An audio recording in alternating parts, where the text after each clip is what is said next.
Hello welcome back. അപ്പോൾ ഇന്നലത്തെ എപ്പിസോഡിൻ്റെ balance പറയാം.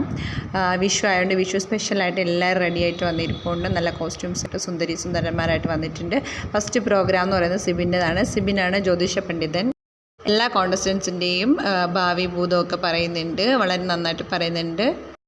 സിബിൻ്റെ ഒരു ടോക്ക് തന്നെ പൊതുവെ ആ ഒരു രീതിക്ക് നല്ല ചേർന്നതെന്ന് തോന്നി.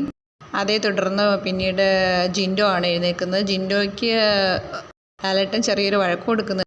അമിതമായ സ്മോക്കിംഗ്, ജാൻമണിയും ഉണ്ട്. ഒപ്പം ജിൻഡോ സൂര്യ നമസ്കാരം ചെയ്യുന്നത് പുക കത്തിച്ച് വെച്ചിട്ടാണ്, ചന്ദനത്തിരിക്ക് പകരമാണെന്നാണ് ജിൻഡോ പറയുന്നത്. ഇതൊക്കെ കൊണ്ട് തന്നെ ലാലേട്ടൻ പറയുന്നുണ്ട് ഇനി സ്മോക്ക് ചെയ്യുന്നത് റേഷനാക്കാൻ പോവുകയാണെന്ന്. ആ ഒരു തീരുമാനം വളരെ വളരെ നല്ലതാണെന്ന് എനിക്കും തോന്നി. പിന്നീട് എവിക്ഷനാണ്.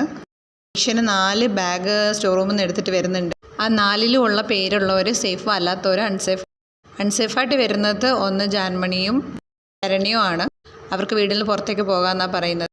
സേഫായവരെല്ലാം പ്രേക്ഷകർക്ക് ടാക്സ് പറയുന്നുണ്ട്.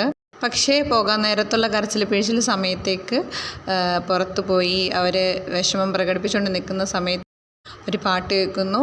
അങ്ങനെ ലാലേട്ടൻ വീട്ടിനുള്ളിലേക്ക് വരുന്നു. ലാലേട്ടൻ വന്നിട്ട് പറയുന്നുണ്ട് ഈ ആഴ്ചത്തെ എവിക്ഷൻ നിർത്തി, അടുത്ത ആഴ്ച ഇതേ എവിക്ഷൻ തുടരുന്നതായിരിക്കും. ഞാൻ ജാൻമണി പോയപ്പോൾ വിചാരിച്ച എല്ലാ പ്രശ്നങ്ങളും സോൾവ് ആയിരുന്നു. ഇനി ഒരാഴ്ചയും കൂടെ കാത്തിരിക്കണമല്ലോ ഈശ്വര, ആവശ്യമുള്ളവർക്ക് വോട്ട് ചെയ്യാമെന്നാണ് പറയുന്നത്. ഇനിയും ലാലേട്ടനെ ഇമ്പ്രസ് ചെയ്യാൻ വേണ്ടിയിട്ട് നല്ല ഡാൻസും പാട്ടും ഒക്കെ ഉണ്ടായിരുന്നു. അപ്പോൾ ലാലേട്ടൻ വന്ന് എല്ലാവർക്കും കൈനീട്ടം കൊടുത്തു, മധുരം പങ്കിട്ടു. ലാലേട്ടനും കൈനീട്ടം കിട്ടി. ഏറ്റവും വളരെ നന്നായി തോന്നിയത് എല്ലാ വീട്ടുകാരുടെയും വിഷസാണ്. അവർ കോണ്ടസ്റ്റൻസിന് എല്ലാവർക്കും വിഷ് ചെയ്തു. ഓരോന്നും കാണാൻ വളരെ നന്നായിരുന്നു. മാറി നിൽക്കുന്ന എല്ലാവർക്കും പൊതുവെ വീട്ടിൽ നിന്ന് ഇങ്ങനെ ഒരു വിശ്വാസം വരുമ്പോഴത്തേക്കും വളരെ സന്തോഷമായിരിക്കും. കാരണം അത്രയും സ്ട്രെസ്ഫുൾ ആയിരിക്കുന്നത് കൊണ്ട് ഒരു പ്രത്യേകതയുണ്ടാകും. കാരണം നമ്മൾ NSS വോളണ്ടിയേഴ്സായിട്ട് ക്യാമ്പ് ചെയ്യുമ്പം ഇതുപോലുള്ള അനുഭവങ്ങൾ ഉണ്ടായിട്ടുള്ളത് പലപ്പോഴും തോന്നാറുണ്ട്. അപ്പോൾ അടുത്ത എപ്പിസോഡ് വരെ കാണാം. Signing out.